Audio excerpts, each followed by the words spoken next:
მოგესალმებით მეგობრებო.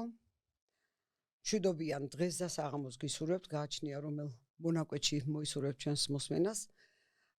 ჩვენ გახლავართ ადვოკატები ელზა ჯმუხაძე და ლევან ჭიღლაძე და მომავალშიც ჩვენ ვიქნებით თქვენი მასპინძლები სტუდიაში, რომელსაც ლისი პოდკასტ სტუდიაში ჩავწერთ ყოველთვის ჩვენს ეპიზოდებს და ჩვენ ვაპირებთ გესაუბროთ თქვენთვის საინტერესო მნიშვნელოვან საკითხებზე, რომელიც ჩვენ სინამდვილეში დგას, თქვენი შეხება იურისპრუდენციასთან, თქვენი პრაქტიკა, თქვენი გამოცდილება, თემები, რომლითაც თქვენ ხართ დაინტერესებული, შეგიძლიათ მოგვაწოდოთ კომენტარების სახით.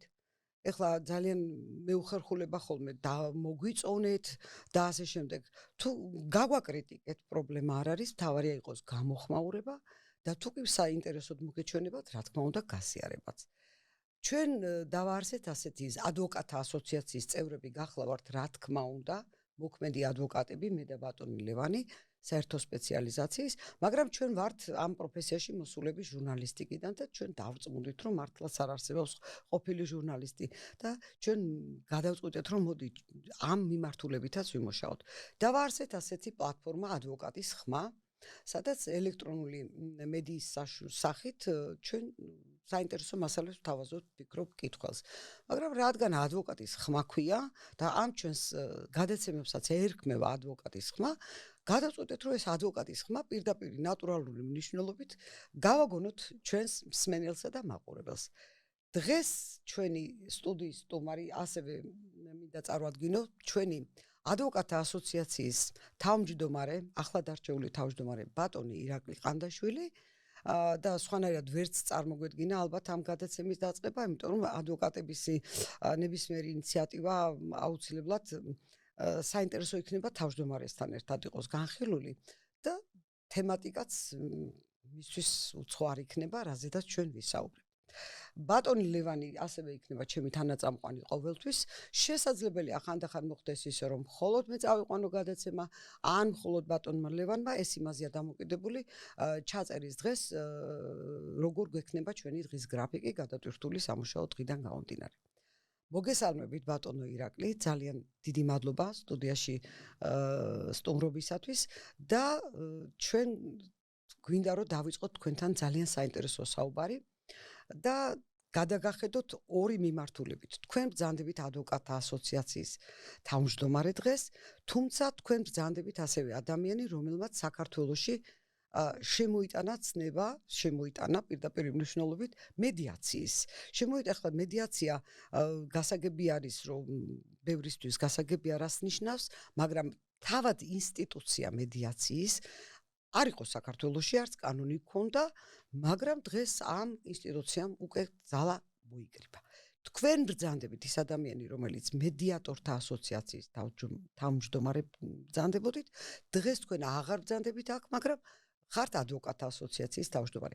ახლა ორი თავმჯდომარის გადასახედიდან მოდი ვისაუბროთ ჯერ პირველ რიგში ადვოკატთა ასოციაციის წინაშე დგარ გამოწვევებზე, საინტერესო პროექტებზე, ორიოდე სიტყვით და შემდეგ გადავიდეთ მედიაციაზე, რომელიც ძალიან საინტერესო თემაა. მოგესალმებით. უპირველესად, მივესალმებით თქვენს მსმენელს და მაყურებელს. მოგილოცავთ, გალბატონო ელზა, ბატონო ლევან, ძალიან საინტერესო ინიციატივის უკვე საჯაროდ გაცნობისა და პრაქტიკულ რეალიზებას.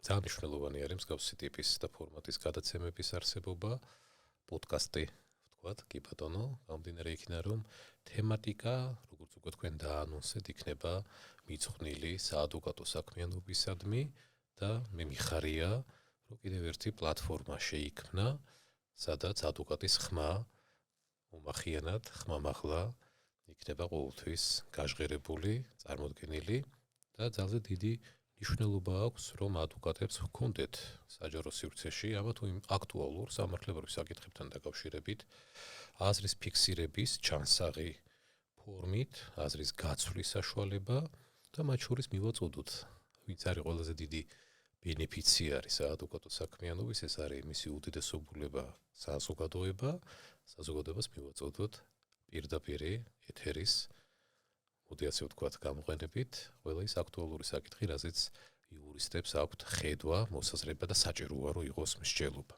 ასე რომ წარმატებებს გისურვებთ, აქვე ვისარგებლებ შემთხვევით და დაგიფიქსირებთ მზაობას პროფესიული გაერთიანების მხრიდან თანამშრომლობის მადლობა. და მე იმეც ვიტოვებ, რომ ეს ორმხრივი თანამშრომლობა საბოლოო ჯამში იურიდიული პროფესიის კიდევ უფრო განვითარების და მათ შორის კიდევ უფრო აქტიური ამ შემთხვევაში პოზიციონირებისთვის ასეთ კარგი პლატფორმა იქნება. ჩვენი მხრიდან ამ მიმართულებით ძალყონეს არ დავშურით. მოდით პირდაპირ გადავიდეთ ჩვენს დღევანდელი თემაზე. ჩვენი ეპიზოდის დღევანდელი თემა გახლავთ მედიაცია. ჩვენ გაგვიგია ხშირად ასეთი ფრთიანი გამოთქმა, მე თქვენგან მოვისმენე ერთხელ პირველად და ბევრი ვიცინეთ მაგაზე, რომ ხალხს მედიაცია და მედიტაციაო ერთმანეთში ერევაო და მოდი ხა გითხარით რა არის მედიაცია, რა განსხვავებაა მედიტაციასა და მედიაციას შორის, რა თქმა უნდა ხუმრობით და რატომ არის ის მნიშვნელოვანი, რომ არსებობდეს ჩვენს ცხოვრებაში და რას მოგვიტანს, რა არის ეს, როგორც ასეთი. თქვენი ნებართვით რა თქმა უნდა კითხვაზე აუცილებლად პასუხს მოგცემთ, თუმცა ოდნავ შორიდანაც დავიწყებ თუ შეიძლება და გვაქვს ამისი საშუალება. თუმცა გამოვიხმაურებით თქვენს ფრთოსან ფრთიან ფრაზას. ეს არ არის ცუდი, რომ საზოგადოებას მედიტაციაში ეშლება. მე ამაში პოზიტიურად ვცდილობ ხოლმე ნებისმიერ შემთხვევას პოზიტიურად შევხედო, რაიმე უარყოფითი ხომ არ არის აღრევა რა მედიტაცია და რელაქსირება ცუდი არ არის. ანუ პოზიტივი არის მედიტაცია. ეს ახლა უტრირებულად რა თქმა უნდა. მედიტაცია მეგობრებო არის თავის გადაწყვეტის მექანიზმი. მედიტაცია არის თავის გადაწყვეტის მექანიზმი მოლაპარაკების გზით. ალბათ ყველანი თანხმდებით და მათ შორის საზოგადოება, მსმენელი, მაყურებელი კარგად არის ინფორმირებული და თუ არ არის ინფორმირებული, მოდით ვუთხრათ თქვენი გადაცემით, რაც არის კიდეც თქვენი გადაცემის ერთ-ერთი მთავარი პრიორიტეტი, რომ ცნობიერი გაიზარდოს სამართლებრივ საკითხებზე, ამ კონკრეტულ შემთხვევაში მედიაციას უძღვენით თქვენ ეპიზოდს, რომ ქართულ რეალობაში დავების რეგულირების შემდეგი შესაძლებლობები არის კანონმდებლობით გათვალისწინებული. ერთი ეს გახლავთ დავის გადაწყვეტის ტრადიციული მექანიზმი, სასამართლო, რაც რა თქმა უნდა იყო, არის და იქნება. ასევე არის საქართველოში 20 წელზე მეტია დავის გადაწყვეტის ისეთი მექანიზმი, როგორც არის საარბიტრაჟო სასამართლო და საარბიტრაჟო სამართალწარმოება, რომელიც ასევე რეგულირებულია და საზოგადოებისთვის არის ერთ-ერთი მექანიზმი მათ წინაშე არსებული ქონებრივი კატეგორიის სამოქალაქო დავები დაარეგულირონ და უკვე 2020 წლის 1 იანვრიდან ოფიციალური სახით მას მერე რაც კანონი მედიაციის შესახებ ამოქმედდა, ასევე საზოგადოებას აქვს შესაძლებლობა, რათა მათ წინაშე არსებული სამოქალაქო კატეგორიის დავები კიდევ ერთი ახალი დავის გადაწყვეტის მექანიზმის მედიაციის გზით რეგულირებას დაუქვემდებარონ. ძალზედ მნიშვნელოვანია ხაზი გაისვას, რომ საზოგადოებისთვის, მაყურებლისთვის და მომხმარებლისთვის დავის გადაწყვეტის მექანიზმების მათ ჰქონდეთ თანაბარი ინფორმირება და ცნობიერი, გაზრდილი უპირველესად მედიაციაზე და რატო? იმიტომ რომ სასამართლო და საარბიტრაჟო წარმოება უცხო არ არის ქართული სამართლებრივი დღევანდელი რეალობისთვის. აი მედიაცია ნამდვილად უცხო არის, ახალი არის და მადლობა თქვენ რომ ამ საკითხით დაინტერესდით, მით უფრო რომ ადვოკატის პროფესიაში თავის გადაწყვეტის ამ მექანიზმს ძალზედ დიდი დატვირთვა როლი გააჩნია და პირიქით მედიაციის პრაქტიკაში ადვოკატის ჩართულობას უდიდესი მნიშვნელობა აქვს და რანაირი და როგორი ალბათ ამაზეც გვექნება საუბრის საშუალება. თუმცა ხალხონელზე არ ვიქნებით ჩვენ მართალი, რომ არ უთხრათ ქართულ საზოგადოებას, რომ თავის გადაწყვეტის აღნიშნული მექანიზმი, რასაც მედიაცია ქვია, იმ ფორმით, იმ რეგულაციის და იმ სტანდარტის გათვალისწინებით, როგორც ის დღეს კანონით არის რეგულირებული ახალია, მაგრამ მედიაცია ქართული გენისთვის უცხო ნამდვილად არ არის. ამითი თავს ვიწონებთ ქართველი ერი და უნდა ეს საჯაროდაც ვთქვათ, რომ ისეთი სამართლებრივი ინსტიტუციები, როგორიც არის დამეთანხმებით ლევან, ბჭე, მოურვი, ხევისბერი, მახში, მოგრიგებელი მოსამართლე. ილია ჭავჭავაძე იყო, მოგრიგებელი მოსამართლე. ილია სირდება მოგრიგებაში მედიაციის სამართლებრივი საფუძვლები სამართლებრივი წინაპარია. იმ დავის გადაწყვეტის დღევანდელი რეგულაციის ფორმის, რასაც მედიაცია ქვია. თუმცა რა თქმა უნდა, ამ ფორმით ეს ნოვაცია. აქედან გამომდინარე ჩვენ საზოგადოებას უნდა უთხრათ, ერთი რა ფორმით არის დღეს რეგულირებული მედიაცია და მათ შორის რას ითვალისწინებს თავის თავში, თუმცა აქ უნდა ასევე ერთი დეტალიც აღნიშნოთ, რომ მედიაციაზე თანამედროვე ქართული სამართლებრივი საზოგადოება საქართველოს ევროპული ასოცირების ხელშეკრულების კვალდაკვალ დაფიქრდა, თუ შეიძლება ასე ვთქვათ, და მათ შორის ევროკავშირის დირექტივამ ბიძგი მისცა ევროკავშირსა და ევროპის საბჭოს წევრ ქვეყნებში ასოცირების ხელშეკრულებიდან ამ დავის გადაწყვეტის მექანიზმის დანერგვას თითოეულ იურისდიქციაში. საქართველოშიც დღეს ამ ფორმით დავის გადაწყვეტის აღნიშნული მექანიზმი მხარდამხარ ვითარდება ევროპის სხვა იურისდიქციებთან ერთად. ევროპულმა დირექტივამ ჯერ კიდევ 2008 წელს ევროკავშირის ყველა ქვეყანა და ყველა იურისდიქცია დაავალდებულა, რათა ევროკავშირის წევრ ქვეყნებში მომხდარიყო კანონმდებლობის ჰარმონიზება და კანონის მიღება მედიაციის შესახებ. პირდაპირ არის გაწერილი აღნიშნულ დირექტივაში, რომ იურისდიქციებში სასამართლოები გადატვირთულია. ანუ სასამართლოთა გადატვირთულობის ერთგვარად რეგულირების, სწორად რეგულირების და ეფექტური ალტერნატიული განტვირთვის მიზნით სწორად მედიაციის მექანიზმის საკანონმდებლო დონეზე რეგულირება მოითხოვა ევროკავშირმა.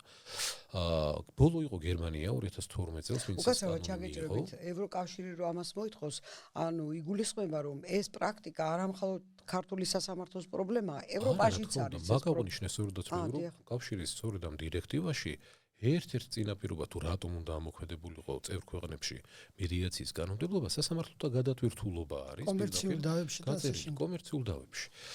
მას მერე რაც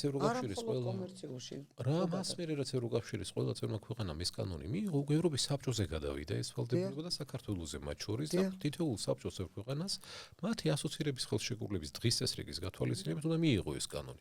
საქართველოს 2015-ში მოაწერა რამდენადაც მახსოვს ევროკავშირის ასოცირების ხელშეკრულებას და 2021 წლის დღის წესრიგით განისაზღვრა, რომ ამ თარიღამდე კანონი უნდა მიღებულიყო.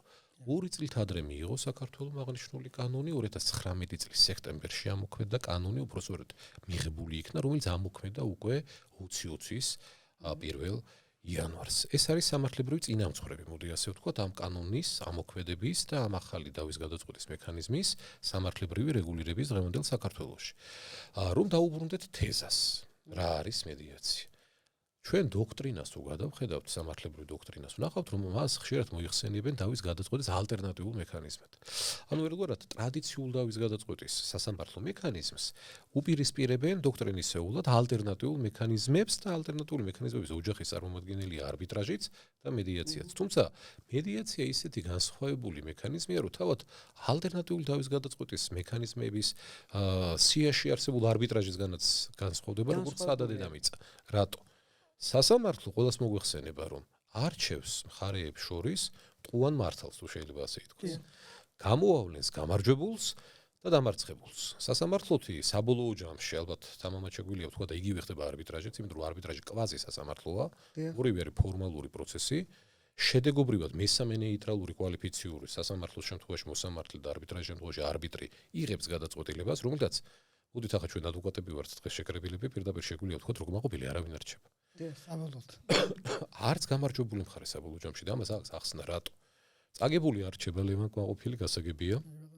თუ სარჩელს შეგებებული სარჩელი თანსდევს და არც ერთი არ დაკმაყოფილ და ორივე უკმაყოფილოა, თუ სარჩელი ნაწილობრივ დაკმაყოფილ და ერთიც ასაჩვირებს და მეორეც ასაჩვირებს და გამარჯვებული მხარეც საბოლოო ჯამში სწორედ ამ გადატვირთულობით და სხვადასხვა რიგი ფაქტორებით, რომელიც ახლა დეტალებში გარჩევას ჩვენ დღეს ვერც მოვასწრებთ, მაგრამ ფაქტს ციტირებთ, ეს არის გაჭიანურებული წარმოება, მათ შორის ევროკავშირის არაერთი იურისდიქციაში და რა თქმა უნდა საქართველოშიც. დრო და რესურსი. მოგებული მხარე საბოლოო ჯამში იმ შედეგის მიმართ ვეღარ გრძნობს იმ აქტუალურ საჭიროებას და ეს შედეგი კი დადგა, მაგრამ გამომწვევი წინაპირობებით მისასვლელი საბოლოო შედეგამდე მან დახარჯა დრო, რესურსები, აურაცხელი დროითი და ფინანსური, ადამიანური რესურსი, რა თქმა უნდა, ქალტონელზე ნერვული კუთხით და დაკარგა საბოლოოდ მეორე მხარესთან ურთიერთობის საშუალება, იმიტომ რომ 4, 5 და 6 და 7 წლიან დავის შედეგად მხარეები ერთმანეთს კიდევ უფრო შევხვდნენ. მე მგონია შემთხვევა, რომ იურიდიული ინტერესიც კი დაიკარგა.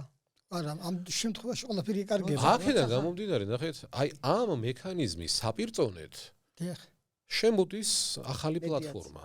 რომელიც არის მოლაპარაკების მექანიზმი და განსხვავდება აბსოლუტურად ამ ორი მექანიზმისგან. კერძოდ, ეს არის მოლაპარაკება, მოდი ასე ვთქვათ, მედიაცია არის დავის გადაწყვეტის მექანიზმი, მაგრამ ახლა სიტყვა დავის გადაწყვეტის მექანიზმი მოვხსნათ. ალტერნატიული მარტივად თავისთავად, ეს არის გასაგებად. მოლაპარაკება, მარტივად რო უთხრათ მსმენელს და მაყურებელს. მოლაპარაკება, რომელსაც ხელმძღვანელობს, ფასილიტირებს მომლაპარაკებელი, ანუ მედიატორი. დიახ. შეიქმნა ახალი პროფესია, მომლაპარაკებლის ოფიციოზი, მედიატორი. განსწავლული მედიატორი. განსწავლული და მომზადებული მოლაპარაკების ხელოვნებაში, მოლაპარაკების უნარებში, რომელსაც აქვს მიზნად და ფუნქციონალად ამ შემთხვევაში გაწერილი, რომ უნდა დაეხმაროს ორ მხარეს. რათა ორმა მხარემ მიიღოს მათ ინტერესზე მორგებული ურთიერთსარგებლიანი, ნახეთ მახასიათებლები როგორ განსხვავდება სასამართლო შედეგისგან და არბიტრაჟის შედეგისგან. იქ მესამე პირი გიწყვიტავთ, აქ მხარეები წყვეტენ. სასამართლოს არბიტრაჟის შემთხვევაში ის მესამე პირი, რომელიც წყვეტს, ერთ-ერთი გამარჯვებული ჰქვია, მეორე დამარცხებული, თუმცა უკვე ვისაუბრეთ, რომ არც ერთი არაა კმაყოფილი. ამ წარმოების შედეგად ორი მხარის აქვს საშუალება და მიზანიც ესაა, რომ დაეხმაროს მომლაპარაკებელი, რათა მიიღწეს მათ ინტერესზე მორგებული, ორმხრივ ინტერესზე, ურთიერთსარგებელზე მორგებული მათი გადაწყვეტილება. დიახ. თუ ორი მხარე ლევან რაღაცაზე მორიგდება და ამას აღიარებს როგორც მის გადაწყვეტილებას და აწერს ხელს, ესე იგი მისი ნება რეალისტა, ხო? კმაყოფილიც არის. კმაყოფილი რჩება. კი. და თუ ორმხრივი ნება და კმაყოფილება სახეზეა, რა თქმა უნდა ჩვენ ორმხრივი კმაყოფილების შედეგად ურთიერთობის გაგრძელების გაცილებით მეტი საშუალება გვაქვს, ვიდრე სასამართლოში მხარეებს და საარბიტრაჟო წარმოებაში. შედეგით ვართ კმაყოფილი და ეს და შევეხებით ალბათ თქვენთან ერთად დღეს რავადებში ხდება, გაცილებით უფრო ნაკლებად შეხდება და რა თქმა უნდა სამართალწარმოების შედეგთან დაკავშირებით ეს შედეგი მხარეებისთვის მათი გადაწყვეტილება ასოცირდება მათ მიერ მიღწეულ შედეგთან კმაყოფილებასა, როგორც თქვენ აღნიშნეთ, დროში გაცილებით მომგებიანია, ფინანსურ და ადამიანურ დანახარჯთან შედარებით გაცილებით ნაკლებ ხარჯიანი არის. გავეთ. როგორ მე მოქალაქე ვარ, ჩვეულებრივი და მინდა ვისარგებლო ამ ინსტიტუტით. როგორ მივიდე მედიაციამდე? აი, სწორედ კიდევ ერთხელ მადლობა თქვენ ამ გადაცემის და ზოგადად ამ პლატფორმის შექმნისთვის და ბევრი მოგიხდით თქვენ მადლობას. მე უბრალოდ დღეს პირველი ეპიზოდის სტუმარი ვარ და მედიაციის საკითხებზე საუბრის საშუალება მომეცა და რა თქმა უნდა ცნობიერს ვცდილობთ, რომ სოციუმს უფრო მეტი ინფორმაცია მივაწოდოთ ხოლმე, ვიდრე დღეს მანიცის, იმიტომ რომ უფრო მეტი გახდეს მომხმარებელი ისევ და ისევ საზოგადოების ინტერესიდან გამომდინარე, ხო? და ის ძალიან სწორი და პირდაპირ კითხვა, როგორ უნდა გახდეს მომხმარებელი, ანუ დავის მხარე, პირები, ვინც აღიარებენ, რომ და აიდენტიფიცირებენ, რომ წარმოეშვათ ერთმანეთს მიმართ დავა, მედიაციის მომხმარებელი. მოქმედი ჩვენი კანონმდებლობით, ანუ მედიაციის შესახებ კანონს გულისხმობ, რომელიც 2020 წლის 1 იანვარს ამოქმედდა, განასხვავებს ორ ფორმას მედიაციის. ერთი ეს არის სასამართლო მედიაცია და მეორე არის არასასამართლო მედიაცია. თუმცა ლევან თქვენის ნებართვით სანამ დეტალებში ჩავა, ერთი დეტალი მინდოდა დამემატებინა საკითხს, რასაც საუბრობდი, ნახეთ. ჩვენ აღნიშნეთ, რომ ეს არ არის ალტერნატიული დავის გადაწყვეტის მექანიზმი და ეს დეტალი უნდა ავხსნათ ალბათ. და ვთქვათ, რომ ეს მექანიზმი სწორედაც არის თანაბარი დავის გადაწყვეტის მექანიზმი სასამართლოსთან და არბიტრაჟთან ერთად. დიახ. ქართულ იურისდიქციაში სხვა დავის გადაწყვეტის ოფიციალური მექანიზმი კანონის ზონაზე გაწერილი არ არსებობს. შევთავაზეთ, ხო? რატომ არის თანაბარი ამ ორ დავის გადაწყვეტის მექანიზმთან ერთად და არა რაღაცის ან ვიღაცის ალტერნატივა, ხო? არც სასამართლოს ალტერნატივა არ არის და არც მოსამართლის ალტერნატივა. თავისთავად ინსტიტუცია. რა თქმა უნდა, მომხმარებელს, აი იმ მომხმარებელს, რომელზეც ლევან თქვენ ახლა კითხვა დასვით, ხო? და დაუბრუნდებით იმ კითხვას. მომხმარებელს კანონმდებელმა უთხრა, რომ შენ თუ გაქვს სამოქალაქო კატეგორიის დავა და შენ თუ გაქვს მზაობა იმისა, რომ და სურვილიც გაქვს, რომ გერქვას გამარჯვებული, ვიღაცას ერქვას დამარცხებული და ამისთვის მათ შორის მზად ხარ ფინანსურად და დროითი რესურსი გაიღო, აგერ სასამართლოს გზა და წადი და აირჩი. მაგრამ პარალელურად ეუბნება, რომ თუ ხარ მხარე, რომელიც დაშვებას აკეთებ, რომ არ გინდა სამართალწარმოება, დაშვებას აკეთებ, რომ გინდა სცადო მორიგების გზით საკითხის რეგულირება, არც გახმაურება გინდა. დაზოგო, ეგ მახასიათებლებია და შევეხებით, რა თქმა უნდა, დაზოგო დრო რესურსი, ფინანსები და ადამიანური რესურსები, რასაც ბრძანებთ ხალხო ილზა, მათ შორის დარჩეს კონფიდენციალური, ჩვენ ვისაუბრებთ დღეს, რომ მედიაცია კონფიდენციალურია და არ გახდეს საჯარო შენი დავის შინაარსი, იმიტომ რომ სასამართლოში საჯარო წარმოება ეს მოიხსენება მსმენელს და მაყურებელს, მაშინ შენ შეგიძლია აირჩიო დავის ეს მექანიზმი. ანუ ნახეთ, ხარე ირჩევს. მომხმარებელი კონკრეტული სამართლებრივი სივრცეს, სადაც გადაწყვეტს გაუგებრობის კონკრეტული სამართლებრივი დავის ორი მხარის გადასაწყვეტია, უნდა ის მექანიზმი გამოიყენოს, ეს მექანიზმი. ანუ ალტერნატივები კი არ არის ერთმანეთისადმი. ხარისთვის, ადვოკატის მარწმუნებლისთვის, ადვოკატის კლიენტისთვის ეს არის უკვე ახალი პლატფორმა, რომლის გამოყენების გზით მას აქვს კანონმდებლობიდან გამომდინარე შესაძლებლობა რომ დაარეგულიროს საკითხი. ოღონდ ამაზე მან ინფორმაცია უნდა იქონიოს სრულყოფილი, ამომწურავი და ვინ თუ არა თქვენ და ჩვენ ადვოკატები ვართ ის სუბიექტები, ვინც ეს ინფორმაცია უნდა მივუტანოთ დავის გადაწყვეტის მიზნებისთვის მუდავი მხარეებს. რჩევის სახით არა ის რომ კარგია ან ცუდია, არამედ ინფორმირებული გადაწყვეტილება მხარემ უნდა მიიღოს, რომელი მექანიზმი უნდა, მაგრამ რატომ უნდა ერთი სასამართლო ან არ უნდა და უნდა მეორე მედიაცია?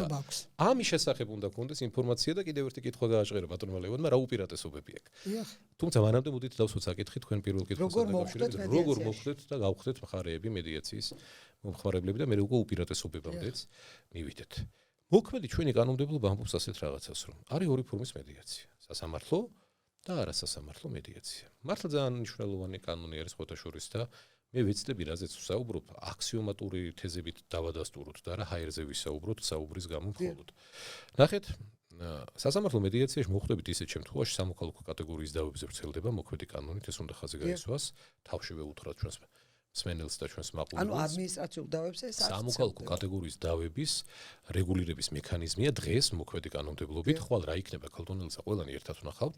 დღეს ყოველ შემთხვევაში და არის იურისდიქციები, სადაც ადმინისტრაციულზეც ვრცელდება, დღეს ჩვენ შემთხვევაში პირველ ეტაპზე სამოქალაქო კატეგორიის დავებს. არასრულწლოვანთა მართლმსაჯულების დროსაც არის ესეთი მედიაცია ზოგადად სისხლის სამართალშიც არის დღეს საქართველოში, განრიდება მედიაციის ნაწილი, ოღონდ ეს არ რეგულირდება მედიაციის შესახებ კანონით და დღეს ჩვენ უბრალოდ პრაქტიკა არის ეს. რა თქმა უნდა, დღეს ჩვენ რაზეც ვსაუბრობთ მედიაციის შესახებ საქართველოს კანონით რეგულირებულ სამოქალაქო კატეგორიის დავებზე და გავაჟღეროთ ახლა ეს დავები. საოჯახო, სამეზობლო, სამემკვიდრეო დავები, ანუ უთხრათ მსმენელს და მაყურებელს რომ თუ თქვენ გაქვთ საოჯახო, თუ თქვენ გაქვთ სამემკვიდრეო, თუ თქვენ გაქვთ სამეზობლო დავა, სასესხო, ონლაინ საკრედიტო, მიკროსაფინანსო დაწესებულებით მიმდინარე დავა, ქონებრივი დავები 20,000 ლარს ქვემოთ სავალდებულოდ იმის ზემოთ თუ გაქვთ სურვილი რომ დავა მედიაციით დარეგულირდეს, ასევე არაქონებრივი დავები ლევან სრულად დაწყებული დეფიმაციიდან გაგრძელებული ნებისმიერი არაქონებრივი დავით. ისევე როგორც ისეთი კატეგორიის დავები, როგორც არის საზიარო უფლების გაყოფა და არ გამოგრჩეს შრომითი კატეგორიის დავები, კანონმა დაუქვემდებარა სასამართლო მედიაციას. ბიზნეს დავები თუ არის? ბიზნეს დავები ქონებრივი დავებში მოიაზრება, რა თქმა უნდა. ანუ ეს კონკრეტი დავის საგანი თუ არის 20,000 ლარი, სასამართლოს პირდაპირ შეუძლია დაუქვემდებაროს მედიაციას, თუმცა დათქმა ასევე რომ ნებისმიერი სხვა დავა, რაც ამ ჩამონათვალში არ არის, თუ მხარეები შეთანხმდებიან. და ეს იმას ნიშნავს, რომ ლევან 20 მილიონიან დავაზეც მე და თქვენ ორი მხარე თუ შევთანხმდებით, შეგვიძლია ვისარგებლოთ მედიაციით. ანუ დასკვნა არის მარტივი, რომ მთელი სპექტრი სამოქალაქო კატეგორიის დავების მოქმედი ჩვენი მედიაციის შესახებ კანონით შესაძლოა და არის ამ შემთხვევაში წინაპირობა სასამართლო მედიაციის განხილვის საგანი გახდეს. რა გვიშლის ხელს? კაი კითხვა არის, რა გვიშლის ხელს. მოდი ახლა ჯერ მეორე მიმართულებასაც შევხედოთ, არაქონებრივი, უკაცრავად არასასამართლო მედიაციის კატეგორია. კერძო მედიაცია, ასევე ტერმინად მოიხსენიება არასასამართლო მედიაციასთან დაკავშირებით. ყველა ეს ზემოაღნიშნული კატეგორიის დავა, რაც ახლა გავაჟღერეთ.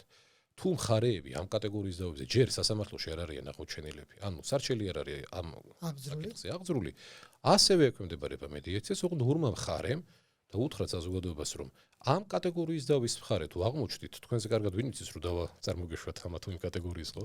შეგიძლიათ რომ აღარ მიმართოთ სასამართლოს, ერთმანეთთან აწარმოოთ კომუნიკაცია, რომ შევთანხმდით, რომ წარმოგეშვა დავა და შევთანხმდით, რომ აღარ წავიდეთ სასამართლოში, არამედ მივმართოთ უკვე ჩვენივე გადაწყვეტილებით, ჩვენივე შერჩეულ მედიატორს. შეიქმნა ახალი პროფესია, მომლაპარაკებლის ოფიციოზი მედიატორი. მათში გააფორმო სამედიაციო შეთანხმება, სადაც შეთანხმდებიან რა ვადით ხდება წერილობით უნდა მიმართონ, აი თხოვთ ზეპირად მიმართონ, ეს პრობლემა არ არის, სამედიაციო შეთანხმება უნდა დადონ მე უკვე წერილობით, ვინ მხარეები არიან. არანაირი ფორმა შესავსები არ არის, მარტივია. ძალიან მარტივია. უბრალოდ სამედიაციო შეთანხმება უნდა გააფორმონ, რომ მათ შორის იყოს შეთანხმებული რა ვადით და რა საკითხთა წრეზე. ვინ, რომელი მედიატორი ფასილიტირებას იწყებს, კიდევ ერთხელ ვიმეორებ და ტექნიკური ნაწილი შეათანხმონ და და დაიწყო ნევადაში მოლაპარაკება. ნახეთ, უნიკალური სტანდარტი გაწერა და მედიატორი შეუძლია თავად შეარჩიოს. რა თქმა უნდა, უნიკალური აი, მოდელი იმ არის. შემთხვევაში, როდესაც ჩვენ მოსამართლეს ვერ ვირჩევთ. ეგ რა თქმა უნდა. აი, ესეც კარგი პლუსია. უპირატესობა. მედიატორს ესეც შეარჩევს. თუმცა კიდევ ერთხელ ვიმეორებ, ჩვენ მედიატორი უნდა შევარჩიოთ კვალიფიკაციის მიხედვით, აქ სხვა რაიმე არც იგულისხმება. ორ მხარეს უბრალოდ ის ფუფუნება აქვს, რომ თავად მედიატორთა ერთიანი რეესტრიდან იმ კვალიფიკაციის და კვალიფიკაციების მქონე პირი შეარჩიონ, რაც იმ დავის მოლაპარაკების ეფექტურობისთვის სჭირდებათ. ამაშიც მხარეებს აძლევს კანონმდებელი შესაძლებლობას. ამ შესაძლებლობას არ გამოყენება, რასაც კანონმდებელი სოციუმს აძლევს, არ არის სწორი. ამას გამოწვევი მიზეზებიც აქვს. რიგ შემთხვევაში ცნობიერის ამ შემთხვევაში არ ქონდა და ამიტომაც ესეთი ტიპის გადაცემები მნიშვნელოვანია საზოგადოებას უთხრათ, რომ ნახეთ რა ორი უნიკალური რამ ახასიათებს არასასამართლო მედიაციას და ეს უნდა უთხრათ ჩვენ საზოგადოებას. ერთი. არასასამართლო მედიაციაში ორი მხარე, როდესაც დაინიცირებს მოლაპარაკების წარმოებას, ხანდაზმულობა ჩერდება. ხანდაზმულობა უთხრათ ჩვენ მსმენელს და მაყურებელს, ეს არის ის პერიოდი, რა პერიოდშიც დარღვეულების შესახებ დარღვეულად ვინც გრძნობს, რომ დაირღვა უფლება, აქვს საშუალება მიმართოს სასამართლოს გზით კონკრეტულ კანონით გათვალისწინებულ ვადაში და იდაოს და აინიციროს მისი უფლების რეალიზება სასამართლოს გზით. ეს ვადა ჩერდება მიმართვის. ანუ მედიაციაში ორი მხარე თუ მედიაციაში, არასასამართლო მედიაციაში. დიახ, ეს ძალიან მნიშვნელოვანია, იმიტომ რომ მე რომ არ აღმოჩნდეს, რომ მხარეები სულტყვილად დახარჯეს დრო და თან გაუშვეს მე სასამართლოსადმი მიმართვის ვადა, კანონმდებელმა კანონით ჩაკეტა ეს ხანდაზმულობა და სამედიაციო შეთანხმების გაფორმება არასასამართლო მედიაციაში არის მტკიცებულება იმისა, რომ დაიწყო მედიაცია, ესე იგი შეჩერდა ხანდაზმულობა, თუ ვაიდა ვერ შეთანხმდნენ, აიღებენ ცნობას რა თარიღში ვერ შეთანხმდნენ და შეწყდა და გაგრძელდება ვადის და იქიდან გადაგრძელდება უკვე შეჩერებული ხანდაზმულობა. ანუ უზრუნველყოფილნი არიან მხარეები, არაფერს არ კარგავენ, შეთანხმდებიან და ყოჩახ და დავა არც კი სამართლებრივი ფორმით არ დაუწყიათ და ვერ შეთანხმდებიან და კანონმდებელი მათ სასამართლოსადმი მიმართვის საშუალებას არ უყარგავს. განვარტოთ მოსახლეობას, რომ იცოდნენ. აი მაგალითად მივედით მედიაციაში. არის მედიატორი. არის თუ არა მედიატორის პირდაპირ ვალდებულება აუცილებლად დაასრულოს შეთანხმებით. იმიტომ რომ უნდა იცოდეს იმ ადამიანმა, რომ მიდის მედიაციაში, რა შედეგით გამოვა. ავალდებულებს თუ არა რაიმე კანონი მედიატორს, ეხლა ეს მე ვიცი, მაგრამ მე მინდა რომ აუცილებლად შევეხებინოთ. ხო და აი ვთქვათ, შევედით, ვერ შევთანხმდით. ვადა არ გაუშვით, წავალთ ისევ სასამართლოში. ანუ არის თუ არა შესაძლებელი, ვერ შევთანხმდეთ და მერე გადავწყვეტ ეს გავიგეთ რომ არის შესაძლებელი, მედიატორი არის თუ არა ის ადამიანი, რომელიც აუცილებლად წაიყვანს მხარეებს იქით, რომ შეთანხმდით გინდათ თუ არა. ძალიან კაი შეკითხვა, თუმცა ერთი დეტალიც ამ კანონის უნიკალურობის კიდევ ერთი მახასიათებელი აღნიშნოთ. ერთი რომ ხანდაზმულობა ჩერდება არასასამართლო მედიაციაში და მეორე არასასამართლო მოლაპარაკების ფორმატში. მიღწეული სამედიაციო მორიგება მოქმედმა ჩვენმა კანონმა მხარეებს მისცა შესაძლებლობა, რათა მიაქციონ სასამართლოს გზით ახსრულებას. ეს ამნიშნულოვანი რაღაცაა, რომ ახლა იურისტებს კარგად გვესმის, მაგრამ მოქალაქეებს რო უთხრათ, რომ სასამართლოში მიღწეული სასამართლო გადაწყვეტილება ყველას კარგად მოიხსენება, რომ აღსასრულებლად არის სავალდებულო. დიახ. ხო მარტივად ვეუბნებით საზოგადოებას. და სასამართლო გადაწყვეტილების აღსრულებაში ხელშეშლა დაშადია. მას გაუთანაბრდა სამართლებრივად არასასამართლო მედიაციის, ანუ მოლაპარაკების, რომელიც მედიატორის მხრიდან ფასილიტირებულია, მიღწეული შეთანხმება, რატო? იმიტომ რომ კანონმა თქვა, რომ არასასამართლო მედიაციაში მიღწეული სამედიაციო მორიგება თუ არის კანონთან შესაბამისი. დიახ. თუ არის ახსრულების სტანდარტთან ტექსტი შესაბამისი. კონკრეტული პროცედურაა საპროცესო კანონმდებლობით გათვალისწინებული, რომ შეიძლება თუ მხარეებს უნდათ. დიახ. დაამტკიცოს სასამართლომ, ანუ სასამართლო ხელისუფლებამ და გაიცეს არასასამართლო დავის ფარგლებში. დოკუმენტზე, ანუ სამედიაციო არასასამართლო სამედიაციო მორიგებაზე სასამართლოს მიერ დამტკიცებული განჩინება და საახსრულებო ფურცელი. რაც იმას ნიშნავს მსმენელს და მაყურებელს, რომ უთხრათ, რომ მხარეებმა აირიდეს თავიდან სამი ინსტანციის დავა და თავად მიიღეს გადაწყვეტილება, ოღონდ მთავარია კანონთან იყოს შესაბამისი. ამაში იურისტები უნდა იყვნენ ჩართული ზორ და მოლაპარაკებებში მხარეთა წარმომადგენლად, რომ საბოლოო მორიგება თუ მიიღწევა, ის პასუხობდეს კანონმდებლობის მოთხოვნას, რომ როდესაც სასამართლოს მიმართავენ მხარეები დადასტურების მიზნით, სასამართლოს სტანდარტს ის პასუხობდეს. აქედან გამომდინარე, ესეც უნიკალური მახასიათებელია ამ დავის გადაწყვეტის ამ ახალი მექანიზმის, რაც საზოგადოებამ უნდა იცოდეს. ანუ ფაქტობრივ ქალთუნელზე გამოდის, რომ სასამართლოში წაუსვლელად მხარეებს შეუძლიათ მართლმსაჯულების განხორციელებაში მიიღონ მონაწილეობა კი რა თქმა უნდა საბოლოოდ სასამართლოს ხელდასმით, მაგრამ ის შიგთავსი, ის დოკუმენტი, რომელიც კანონთან შესაბამისი და ახსოვლებადი სტანდარტის მატარებელია, მხარეთან შექმნილი იქნება. რაც ძალიან მნიშვნელოვანი კიდევ ერთი მხარდაჭერა არის საზოგადოებისთვის, რათა მათ თავიდან აირიდონ გაჭიანურებული, გახანგრძლივებული, ხარჯიანი დავები რელსებიდან დაძაბულობის გადავიდნენ რელსებზე მოლაპარაკების და დარჩნენ საბოლოო ჯამში კმაყოფილნი. არის თუ არა შესაძლებელი ბატონო ირაკლი მაპატიეთ შეგაწყვეტინეთ, აი ესეც მნიშვნელოვანია მე მგონი მოსახლეობისთვის რომ იცოდნენ. აი სასამართლოს გადაწყვეტილებაში ჩვენ მივედით გარკვეულ დავის გადაწყვეტილ, ნაწილობრივ დაკმაყოფილ და ან სრულად დაკმაყოფილ და მედიაციაში არის თუ არა შესაძლებელი შევთანხმდეთ ისეთ საკითხებზე, რაზედაც სასამართლოში ვერც დავაყენებდით ამ საკითხს. ხო, ახლა ნახეთ რა ნიუანსია, თუმცა თქვენ მანამდე კიდევ ერთი სხვა კითხვა გქონდათ ისიც რო გავცეთ და ლეონის კითხვა. თქვენ ძალიან საინტერესო საუბრობთ და კითხვები წარმოიშვება ავტომატურად. ასეთი რომ წინასწარ მედიატორი რაიმე სახით არის თუ არა ვალდებული რომ მხარეები იმაში დაარწმუნოს ან ერთგვარად აღუთქვას რომ მორიგდებიან. არა რა თქმა უნდა. როგორც უხეშად რო ახლა მაგალითი შედარებითი გამოვიყენოთ, როგორც ადვოკატი ვერ მისცემს და არ მისცემს და ეკრძალება ეთიკის სტანდარტებით გარანტიის მიცემა თავისი მარწმუნებლის მიმართ შედეგზე სამართალწარმოების გამორიცხულია ხო ეს ადვოკატის ანალოგიურად მედიატორის ჩართულობა რაიმე სახით და მისი ეს როლი მომლაპარაკებლის არანაირად არ შეიძლება ასოცირდებოდეს წინაპირობად იმასთან რომ ეს მოლაპარაკების პროცესი მივა შეთანხმებამდე. შეთანხმება არის სრულიად მხარეთა ნება. შეთანხმდებიან თუ შეთანხმდებიან იმაზე რომ ვერაფერზე ვერ შეთანხმდებიან. ეს ძალიან მნიშვნელოვანი ნიუანსია.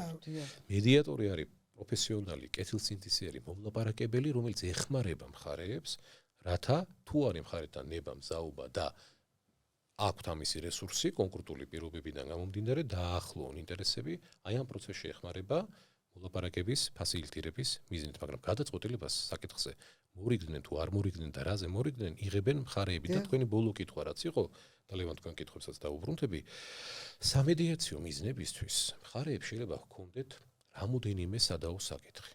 აქედან ნაწილზე სამედიაციო მორიგებით მიიღწეს შეთანხმებები, თუმცა რაღაცა საკითხზე შეთანხმდნენ, რომ აი აღიარებენ, რომ ამაზე ვერ რიგდებიან და დაუშვათ არ ქონდათ სამართალწარმოება და დააინიცირონ, ხო, ანუ არასასამართლო მედიაციაში 4 საკითხზე ცდილობდნენ მორიგებას, ორზე მორიგდნენ და დაუშვათ დაადასტურებინონ სასამართლოს, ორი რაზეც ვერ მორიგდნენ, ამაზე ინიცირება მოახდინონ სამართალწარმოების, ან სასამართლო მედიაციაში საკითხთა წრე არის ფართე და რაღაც საკითხებზე სამედიაციო გზით მორიგდნენ და რაღაც საკითხებზე სასამართლოს წარმოება გააგრძელეს. ეს ძალიან მნიშვნელოვანი მათ შორის შესაძლებლობაა მხარეთა ხელში, თუმცა არ შეიძლება არა ითქვას, რომ ალბათ ამაში საზოგადოებაც დამეთანხმება, რომ ძირითადად მიდგომა მხარეების არის ხოლმე, რომ ან რიგდებით ყველაფერზე ან არაფერზე არ ვიგდებით, მაგრამ ეს არ არის რიგ შემთხვევაში ალბათ სწორი მიდგომა, იმიტომ რომ როდესაც არის საშუალება რაღაცაზე მოვრიგდეთ და წერტილები დავსვათ.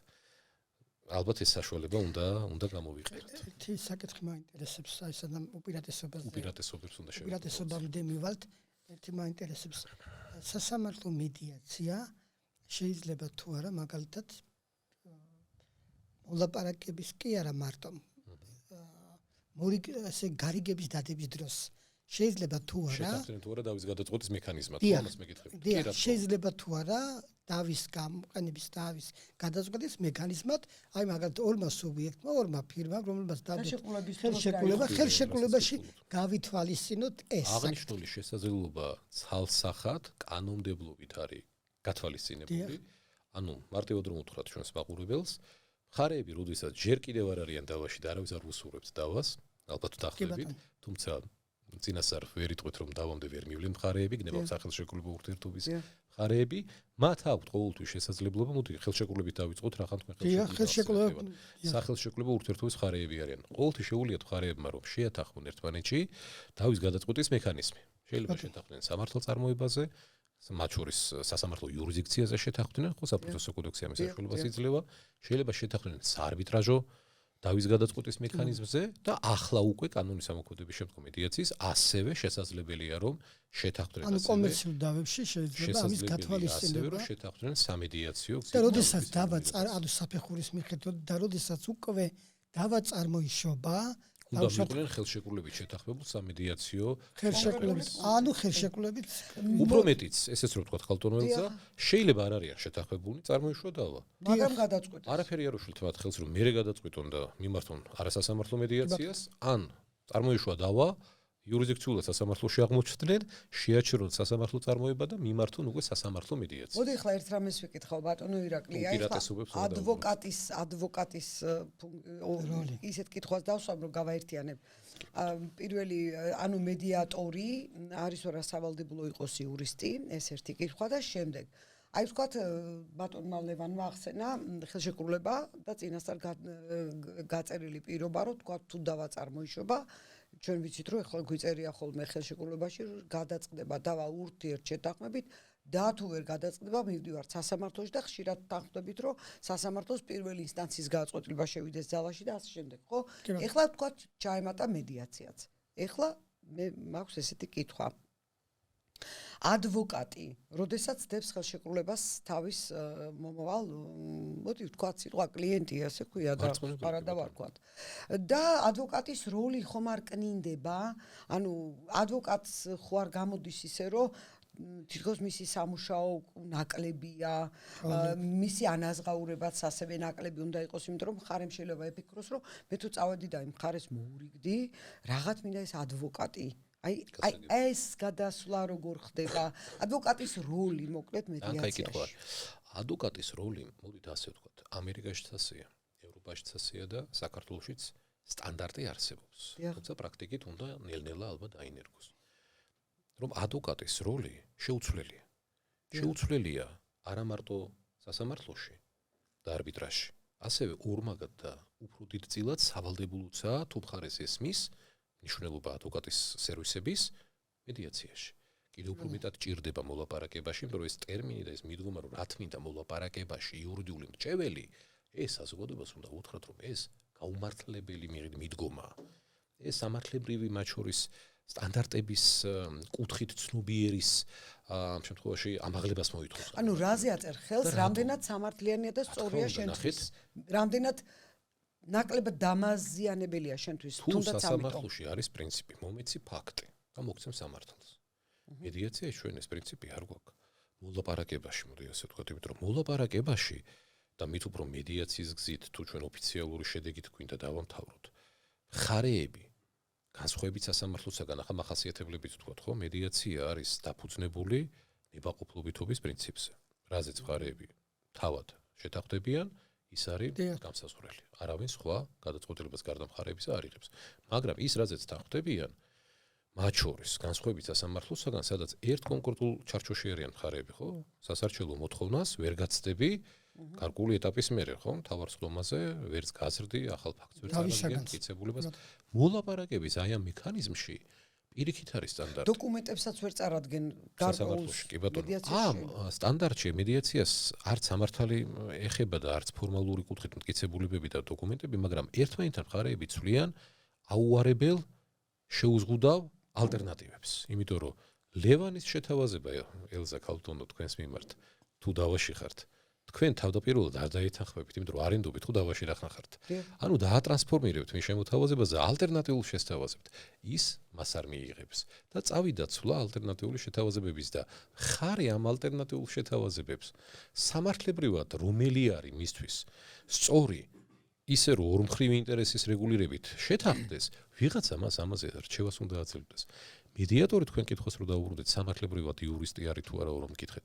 კანონის სავალდებულოდ იურიდიული განათლებას როგორც წინაპირობას არ ადგენს ეს ევროკავშირის დირექტივაში პირდაპირ არის და ჩვენი კანონმდებლობა მისადაგებულია სრულად ევროკავშირის ამ სტატუსით. ანუ ჩვენმა მოსახლეობამ შეუძლიათ თავისუფლად ახალი პროფესია ანუ თქვენ ახლა საზოგადოებას ამ ინფორმაციას ამ კუთხით კი რა თქმა უნდა შესაძლებელია საზოგადოებას ვისაც აქვს ამისი უნარი რომ იყოს შესაბამისი სტანდარტები უნდა გაიარონ ამაზე შეგვიძლია მაგრამ ეს საკითხი რომ ამოვწუროთ ლევან ნახეთ მედიაციაში მომლაპარაკებელი როგორც ასეთი არ არის იურიდიული განათლების სავალდებულოდ ქონის კუთხით ვალდებული, მაგრამ ეს იმას არ ნიშნავს, რომ არ შეიძლება იყოს იურისტი ან ადვოკატი. პირიქით, ამერიკაშიც ასეა, ევროპაშიც ასეა, საქართველოში ფაქტია უკვე რო ასეა და რიცხვებით შეგვიძლია ვთქვათ, მოქმედი 350-მდე მედიატორიდან დაახლოებით 280-285 მოქმედი ადვოკატია, მაგრამ ეს მათ არ აძლევთ იმის უფლებას, რომ სამართლებრივი რჩევები მისცენ მოლაპარაკების მხარეებს. აი აქ მხარეებს დაივიწყონ უნდა თუ ადვოკატები არიან.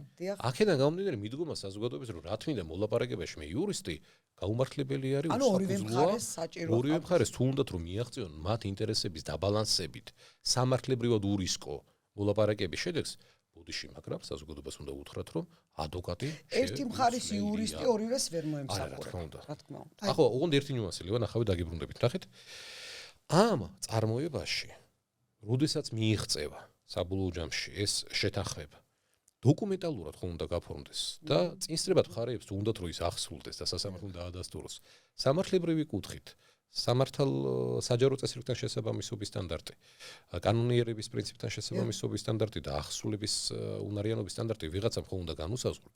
ეს ადვოკატების საქმეა. რა თქმა უნდა, კანონის ფარგლებში უნდა იყოს. ადვოკატებზე თქვენ ახლა რაც გააჟღერეთ, რომ ადვოკატებმა შეიძლება ჩათვალონ, რომ აქ ჰონორარი არ ეკუთვნით.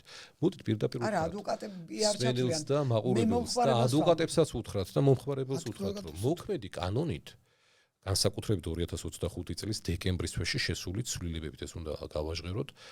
დაახლოებით 2 წელზე მეტი მუშაობდა მედიატორთა ასოციაცია და რა თქმა უნდა ძალიან კარგია რომ კანონმდებელმა საბოლოო ჯამში ეს ცვლილებები გაატარა. რამოდენიმე შევეხები რომ ეს ჰონორარის საკითხი წამოვწიოთ და საზოგადოებასაც უთხრათ, კანონით არის გათვალისწინებული რომ მედიაციაში წარმომადგენლობა საპროცესო კოდექსის სპეციალურ ნორმაში უკვე დადგინდა რომ საჭიროებს მათ შორის მინდობილობას.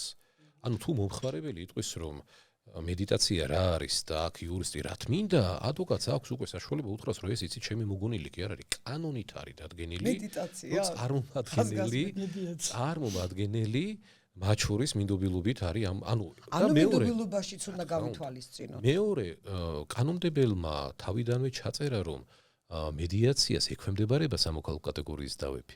აქედან გამომდინარე ადვოკატისთვის მოსარდებელი არ არის რომ მანამ სანამ დაიწყებს პირველ ინსტანციაში სერვისი. ადვოკატის როლი კი არის წინდება უფრო იზრდება. ადვოკატისთვის ეს მათ შორის დამატებითი დამსახურებული მართლა შრომა და ჯაფას დაფასებით ჰონორარის მიღების ახალი პლატფორმაა ერთი და მეორე აქ უფრო კარგად ჩანს ლევან ადვოკატის შრომა, კაი გაგებით ვამბობ. ვიდრე სამართალ წარმოებაში ხშირად სასამართლოში მხარეები არც დადიან. ხო, ასეა. მედიაციაში მოქმედი რეგულაციით მედიატორი უფლების მქონე პირია რომ მხარე ითხოვოს, იმიტომ რომ მედიაცია მათ შორის არის დაფუძნებული ისეთ პრინციპზე, როგორც არის თვითგამორკვევა. მხარეა თავად სუბიექტი, ვინც უნდა გამოერკვეს მის მეორე მხარესადმი მიმღებლობასა თუ საკითხთა წრეზე, რაზეც მორიგების საჭიროება არის და მარტივად ბოდიში, მარტივად ავუხსნათ ხალხს, აი მარტივად იცით ხა ჩვენ იურისტები კი გვისმენენ და ჩვენი პლატფორმი მსმენელი მაინც ხალხია, კი, იმიტომ რომ ეს რასაც ჩვენ ლაპარაკობთ ღრმად ვარ დარწმუნებული რომ ეს იურისტებმა ძალიან კარგად ვიცით და იციან. აი ადამიანი მოვიდა დავა აქვს, გადასაწყვეტი აქვს საკითხი გარკვეული, ხო? მისთვის ხო უფრო მომგებიანი არის ყველანაირად ადვოკატს დაუშვათ გადაუხდის გარკვეულ შეთანხმებულ ჰონორარს ის რაც მალე მორჩება ხო უფრო უკეთესია ვიდრე წლებით გაჭიმული დავა აქედან გამომდინარეც მოდით ადვოკატის გადმოსახედიდან გავაგრძელოთ ჯერ ადვოკატის ვასრულებთ ყოველთვის ხალხის ხმით მაგრამ ადვოკატიც ხალხია ნახეთ რა ნიუანსი არის ადვოკატებს რო კარგად ესმოდეთ რომ ამ სერვისში მათი რჩევის გარეშე ხალხი და ბიზნესი შედეგამდე ვერ მივლენ, კი. შესაბამისად, სახელშეკრულებულ ურთიერთობის დაწყებისას მომსახურებასთან დაკავშირებით ერთი რომ კანონმა რახან გაითვალისწინა და რადგან გაითვალისწინა სასამართლო მედიაციის სავალდებულოების ფაქტორი, ეს უნდა კანონზე დაყრდნობით ავუხსნათ კლიენტს და შევათანხმოთ თუ გადაეცემა მედიაციას შევათანხმოთ ჩვენი ამ შემთხვევაში. სხვათა შორის, როდესაც ვაპარაკობთ ჩვენს მარწმუნებელთან ჩვენ ხო მას საქმის უსტი მხარეების შესახებაც ველაპარაკებით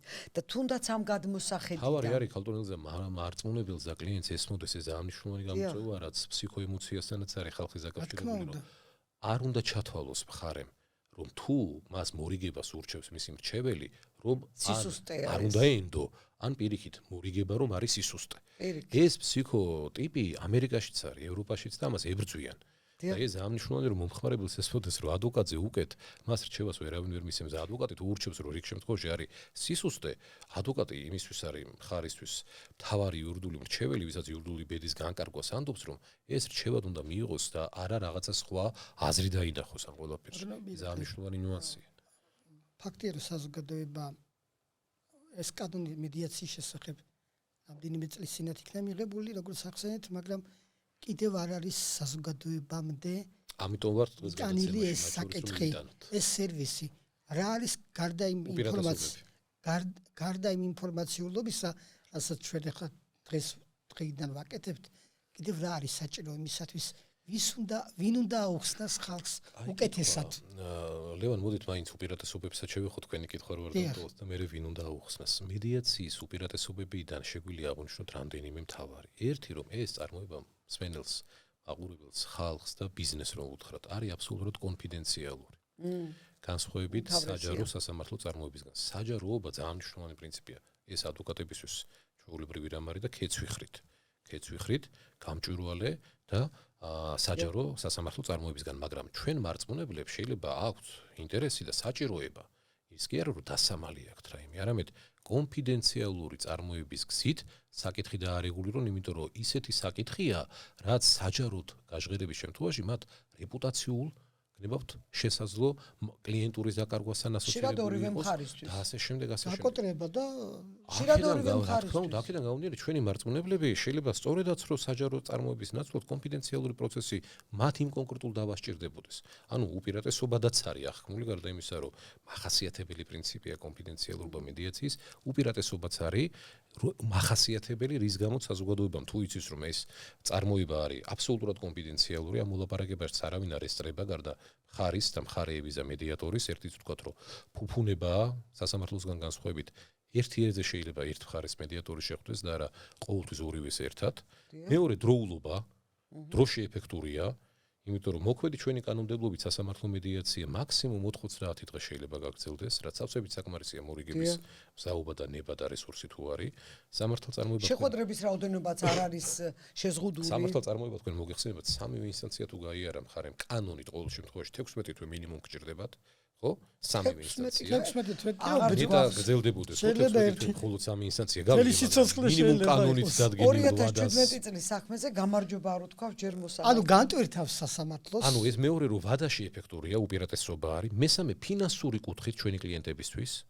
რატო? იმიტომ რომ ნახეთ, სამი ინსტანციის მინიმუმ საპროცესო ისეთი ტიპის ხარჯი როგორც ბაჟია 12%-ია. დიახ. და სასამართლო მედიაციაში მორიგება თუ მიიღწა ეს ასევე 2025 წლის დეკემბრის ცვლილება რო უთხრათ მაყურებელს, ბაჟი სრულად უბრუნდება მხარეს.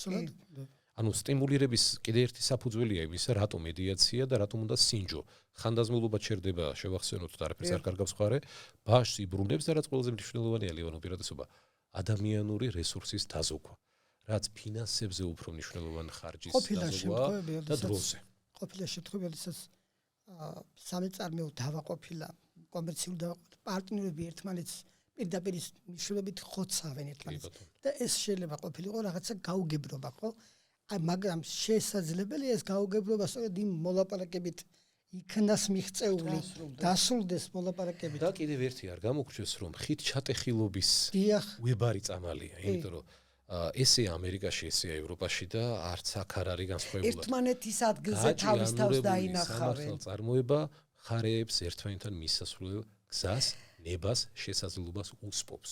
და ამ შემთხვევაში პირიქით თუ რესურსი გრჩება შეთანხმებით დაასრულო, თქვენ აგრძელებთ ერთმანეთთან ურთიერთობას და მისასვლელ გზას. მოდი ახლა დასასრულისკენ მივდივართ ალბათ უკვე. ბატონი ლევანის კითხვაც ამოვუწურეთ უპირატესობებთან დაკავშირებით. ამოვუწურეთ, კი. ერთი კითხვა მაქვს, მე მგონი და ეს შევკრათ ეს თემა.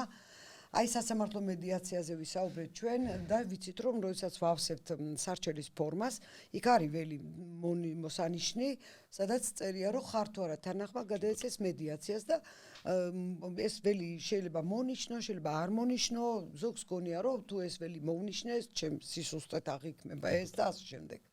აი რა როგორ ხდება სასამართლოში შევიდა საქმე და არ არის მონიშნული იქ ეს მედიაციის ველი ან არის მონიშნული აი ეს ორი შემთხვევა სასამართლო ვალდებულია თუ მონიშნულია ველი გადასცეს მედიაციას თუ როგორ ხდება სასამართლოდან მედიაციაში საქმეების გადამისამართება ქართული რეგულირებით და რეგულაციების მიხედვით ჩვენ გვაქვს სასამართლო სამხალხო კატეგორიის დავებზე სასამართლო მედიაცია ოღონდ ფორმატი რეფერირების სავალდებულობას ითვალისწინებს ოღონდ მოსამართლეს აქვს დისკრეცია დიახ ჩვენ შეიძლება ვნახოთ გარკვეული იურისდიქციები ოღონდ ჩვენთან ეს მოდელი არ არის როცა ჯერ მედიაციას უნდა მიმართონ და მერე სასამართლოს ჩვენთან არის სავალდებულო სასამართლო რეფერირების საკითხი თუმცა მსმენელს რო უთხრათ რეფერირების ნაწილში სავალდებულოობაზეა საუბარი თუმცა არა იმაზე რომ მე თუ არ მინდა ვერავინ ვერ მაიძულებს მხარეს რომ დავჭე მედიაციაში აქ რეფერირების სავალდებულოობაზეა თუმცა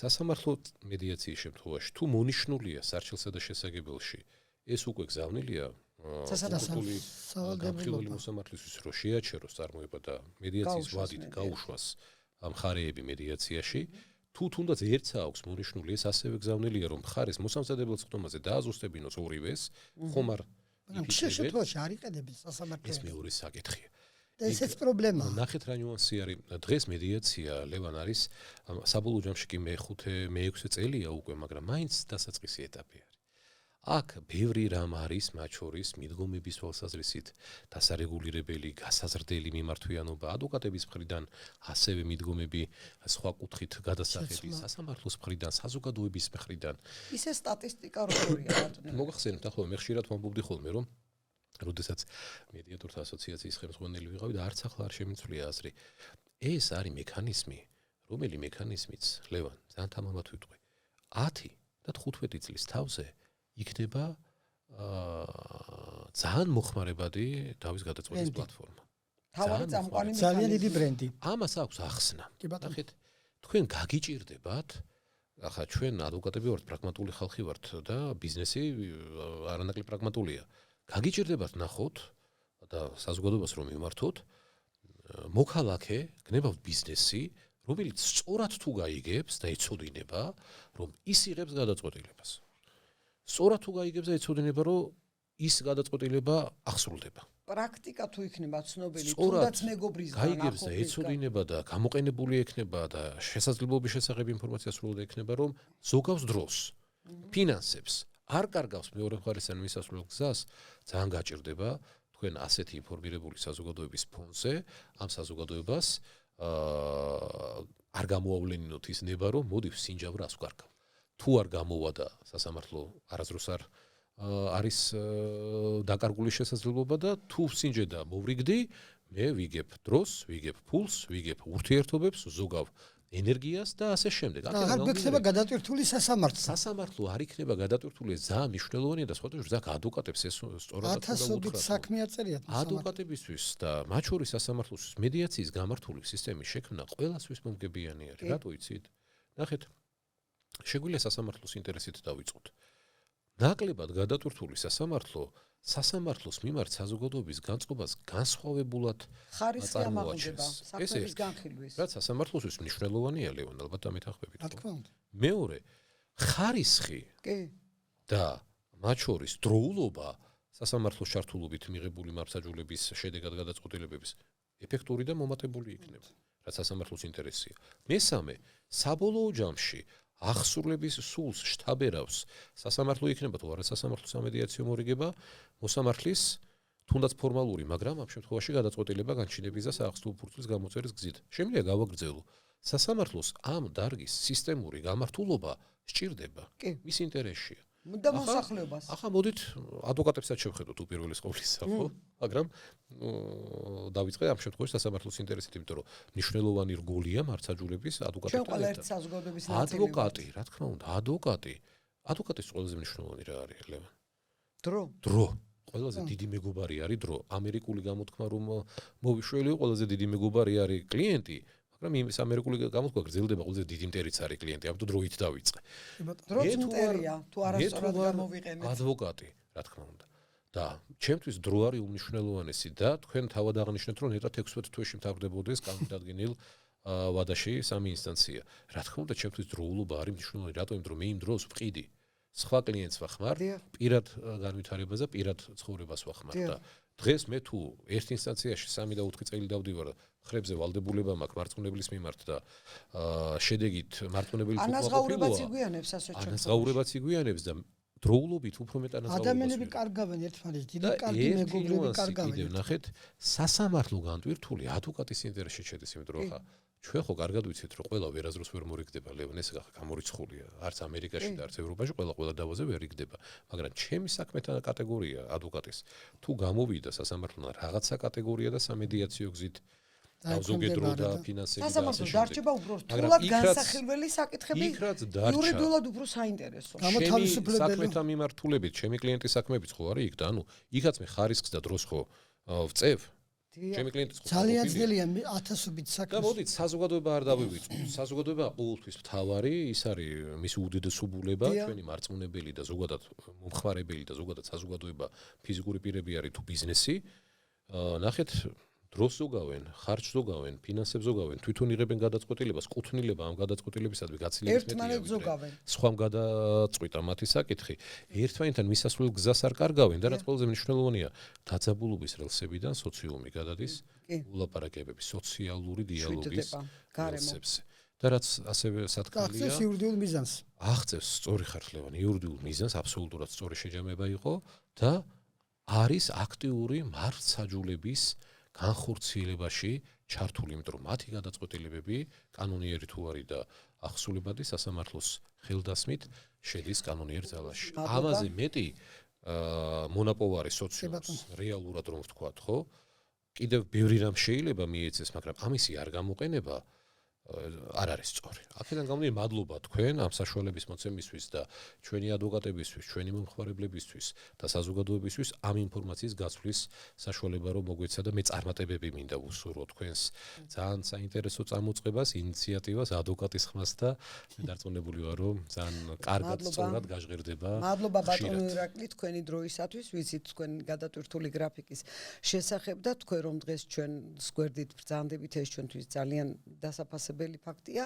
ასევე მადლობა კიდევ ერთხელ ლისი პოდკასტს ასეთი საუკეთესო მომსახურებისათვის. ჩვენ ყოველთვის გაგვიჩნდება სურვილი რომ ამ სივრცეში ჩავწეროთ ჩვენი ეპიზოდები და ჩვენ ისე ბუნებრივად პატარა ანონსივით გავაკეთებთ ახლა ბუნებრივად გადაგვიყვანა ამ თემამ რაზედაც ვიმსჯელეთ სასამართლოში გადატვირთულობის და ასე შემდეგ სამართალწარმოების პროცესში არსებულ პრობლემებთან მიგვიყვანა თემამ და ჩვენ უწყვეტობის რეჟიმში ყოველ კვირა შევეცდებით გქონდეს ახალი ეპიზოდი და მომდევნო ეპიზოდის თემა ჩვენ გვექნება სასამართლოში გადატვირთულობის პრობლემები და როგორ რა არის ამის მიზეზები და როგორ მოუვაროთ ამ პრობლემას. თუმცა ერთ-ერთი მიზეზი დღეს არა, ერთი მიზეზი დღეს უკვე არა, ჩვენ დღეს ერთი საშუალება ვნახეთ, როგორ განვირთოთ სასამართლო მიზეზებზე მომდევნო ეპიზოდში მოგახსენებთ. დიდი მადლობა ყურადღებისთვის.